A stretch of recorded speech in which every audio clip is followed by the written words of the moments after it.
Hi, Margarita here, and the F word of today is fragrance. Oh, yeah, my favorite F word, quite frankly. But these that I'm going to talk about are not my favorites. Here's 5 fragrances that I will not be repurchasing once I run out of what I have. I got it all, I'm loving life, and I don't care at all if you think it ain't right.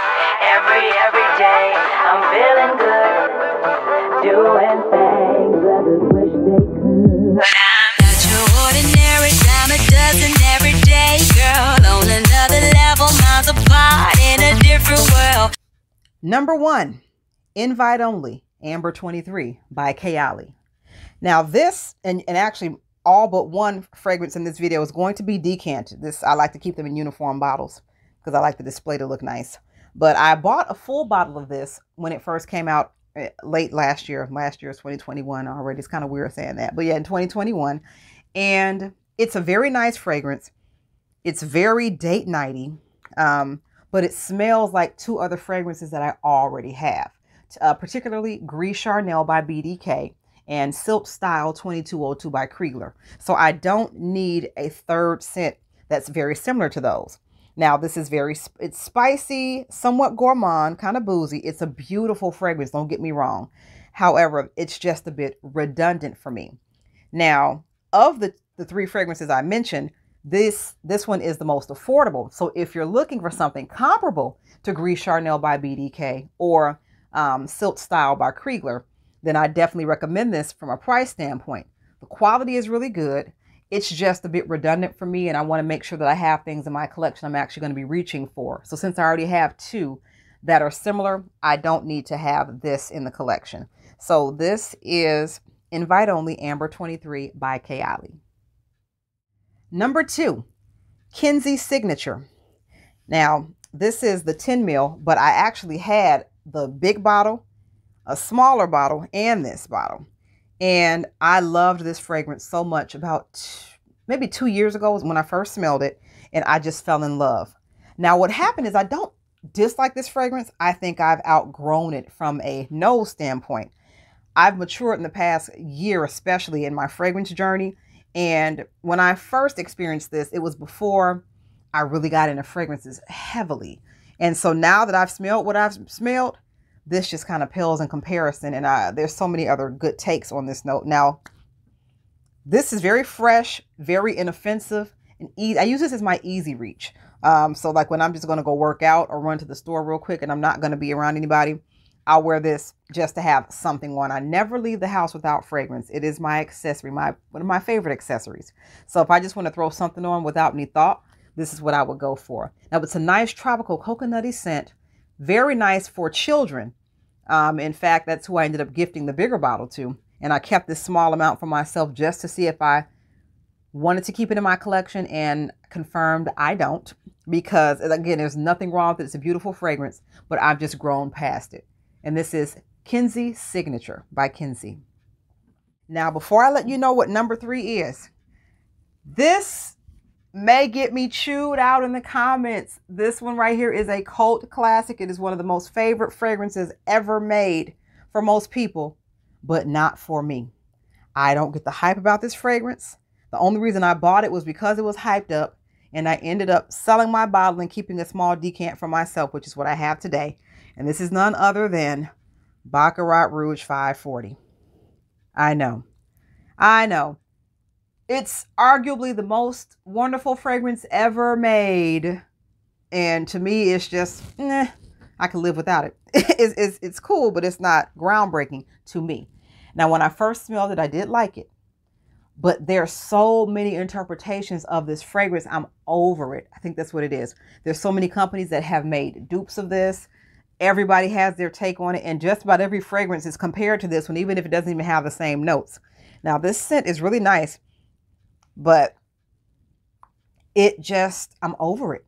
I'm honestly over it. And I don't like wearing things that everyone else is wearing. So too many people wear this. So that's why I'm not going to replenish this once I run out.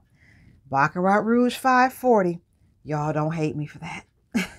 Number 4, Burberry Herr. Another decant. That's right. This is a great fragrance. Oddly enough, this is made by the same perfumer who made Baccarat Rouge 540, Francis Kirk Johns, the nose behind both of these. This is often compared to Baccarat Rouge 540. This is a sweeter version. This has a strawberry note, which I really enjoy. I enjoy this more than Baccarat Rouge 540. It's really beautiful. However, I recently got my hands on Killian Eden Apple 01, which is their newest release.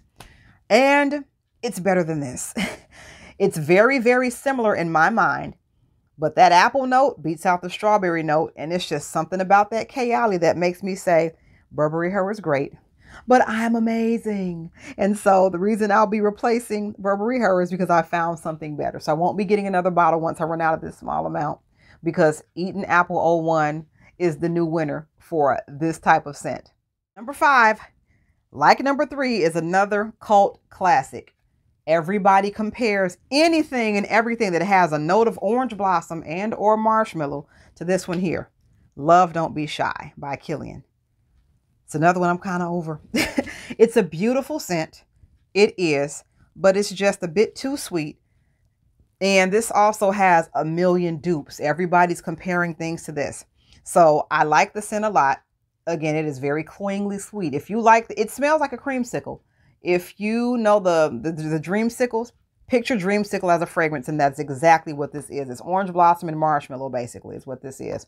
It's a very yummy, delicious scent, but I think it's been overdone. And I've got another scent that I recently acquired that knocks this out the water for me, and it is Centra by Memo. It's a greener take, fresher take on this without being overly sweet.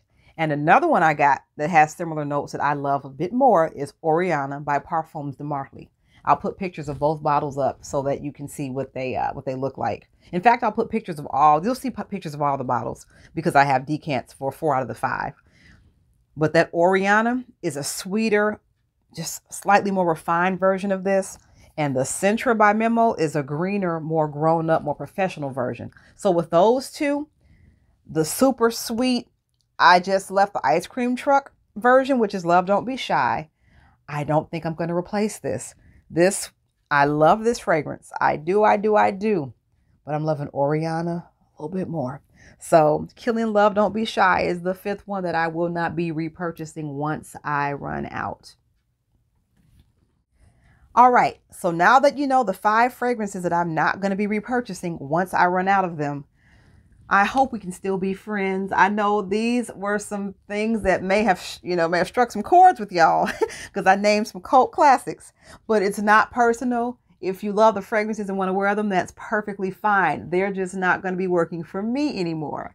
But let me know what some of the ones are that you don't think you're going to get again once you run out. I'd love to hear about it in the comments. Also, like, subscribe, and hit that notification bell so you can make sure you catch all of our uploads. We talk about fun, fragrance, food, fitness, fashion, femininity, falsetto, aka music, and lots of other wonderful F words, because F words are absolutely fabulous. Until next time, I am Margarita, and you have an awesome day. Bye. I'm a superstar and I live my life in the spotlight.